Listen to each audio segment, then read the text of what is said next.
ஒருத்தர் ஒரு ஃப்ரெண்டு கிட்ட சொல்றாரு, என் தாத்தா அந்த டைட்டானிக் கப்பல் உடையும் போது அது எவ்வளவு பேருக்கு தெரியுமா, அந்த கப்பல் உடைய ஆரம்பிக்கும் போதுல இருந்தே கத்திக்கிட்டே வார்னிங் கொடுத்துருக்காரு.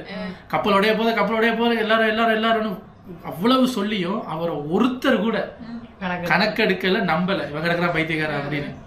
ஆனா அவங்க நம்பலங்கிறதுக்காக இவர் என்ன வாசிச்சுக்கிட்டு இருக்க, நான் சொல்லிக்கிட்டு இருக்கேன், நான் நகைச்சுவை அதுல போட்டு சொல்லிக்கிட்டு இருக்கேன், இவர் எங்கிட்ட கேட்டுக்கிட்டே கிளைமேக்ஸை வாசிக்கிறாரு. இவன் இழுத்துக்கிட்டு கிடப்பான், நம்ம டக்குன்னு வாசிச்சிருவான்.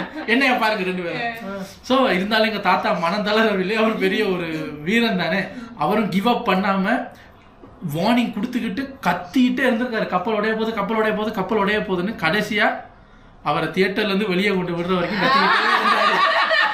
அட பாவி, படம் பார்க்க போனவன குழப்புறவன நீ, உங்க தாத்தன் இந்த மாதிரி ஒரு சில பேர் அவர் 4-5 வாட்டி பார்த்துட்டாரு.